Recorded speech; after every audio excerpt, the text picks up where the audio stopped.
I still have a long ways to go to catch up with Senator Grassley, but I'm really proud to be here with him, with Chairman Spiker and Co-Chairman Fisher, and I want to thank you for inviting the Lieutenant Governor and I to be part of the program tonight. I want to thank the party and your staff for succeeding in putting together this excellent event. And I'm really proud to welcome Senator Ted Cruz to Iowa. He is a bright, up-and-coming senator, and we're proud to have you in the Hawkeye State.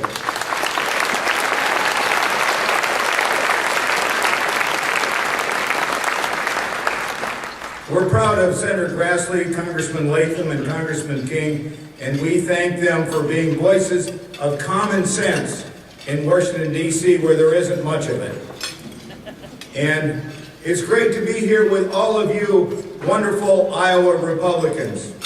We as conservatives know that it's going to take all of us working together and fighting the liberal Democrats that control the nation's capital and the D.C. media that's attempting to divide us.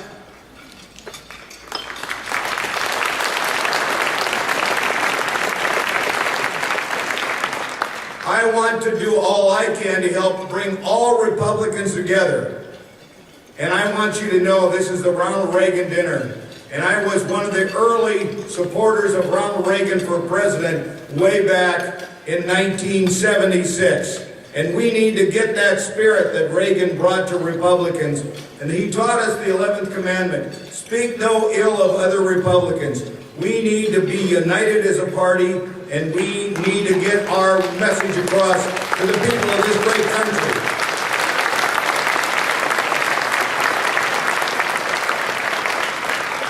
We know that President Obama and his friends in the media are going to do all they can to try to divide us and demonize us. We've seen this strategy before, but I want you to know as we prepare for 2014, we're going to be the champions of limited government, and we're going to bring that message of growth and progress and opportunity by reducing the size and cost of government and government regulations and growing the economy. And it is so different than what's going on in Washington, where they spend all their time attacking others and blaming others instead of providing leadership, which is what this country needs, is executive leadership, like the Republican governors are providing in state after state.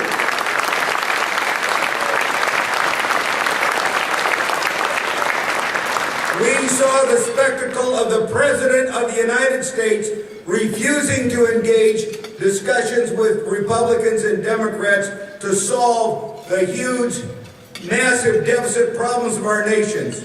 We saw a political leader, we had a chief executive for our country who was more interested in scoring points, political points, than solving America's financial woes. That's not leadership.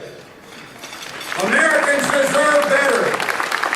Americans should have leadership like we have with Republican-governed states all across this country.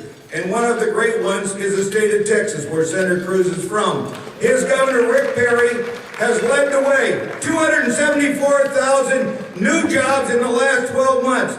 12% of all jobs in the whole nation in the state of Texas. Even Time Magazine, front page picture of Texas, saying how Texas, with its low taxes and low regulations, is what America needs to be, and how Texas is gaining jobs while California, New York, and Illinois are losing jobs by droves. Between 2002 and 2011, Texas created 1/3 of the nation's high-paying jobs. Think of that.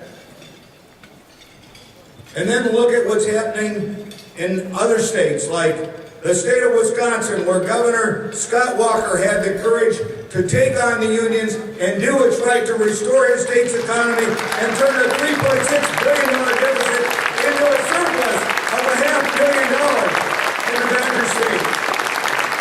Wisconsin's unemployment has dropped from 9.2 to 6.7. Ohio's Republican Governor John Kasich inherited an economic mess.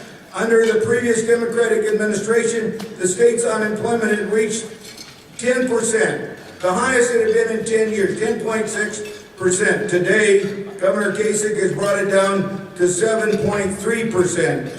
The results of conservative governance are making a difference. In Michigan, of all places, they now have a Republican governor and a right-to-work law, and he's taken the unemployment rate from 14% down to below double digits. The results of conservative leadership in the executive departments make a difference. Compare the results in state after state. And then all you have to do is look to the east of our state, in Illinois, where Obama's buddies from Chicago run everything and run it into the ground. Look at where they are. Unemployment rate in Illinois is going up instead of down. It's 9.2%. They're $7 billion behind in their bills. They have the worst they have the least funded public employee pension system of all the states in the nation, and the most debt, local and state debt per capita of any state. And besides that, most of their former governors are in prison. I'm back in office.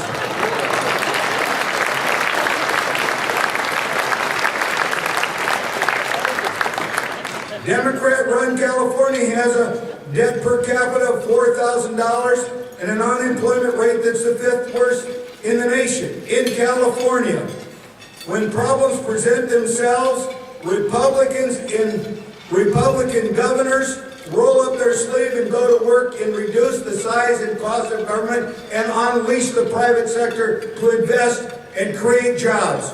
We Republican governors don't spend our time calling press conferences to make political demands and issue ultimatums. We provide leadership that makes a difference. That's what our nation needs, just like we have in the States.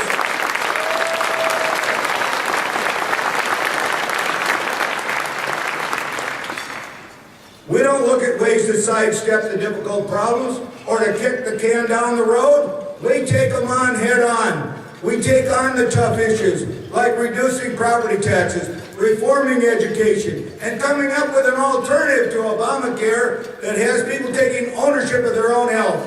And we're proud that we're able to do something in Iowa, and just like we led in welfare reform in the 90s, we're going to lead in becoming the healthiest state in the nation in this state as well.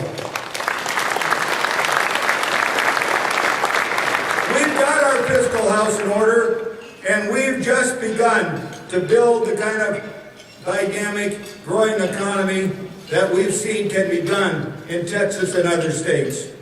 I am so honored and so proud to have the unique opportunity to serve as your governor. And I want you to know that Kim Reynolds and I have the energy and the enthusiasm to lead this state. We just need your help to give us a few more Republicans in the Senate and re-elect the Republicans in the House. And you haven't seen anything yet as to what you can see in the future of this state.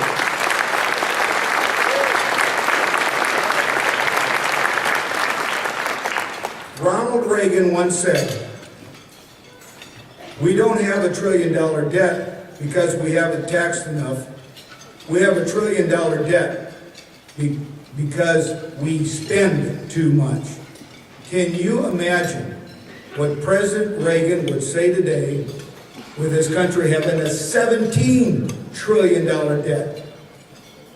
We've got to restore fiscal stability and responsibility. We've proven it can be done in state after state. We just need your help, and we all need to be united to turn this country around and get us back on the right track. Thank you, and God bless you all.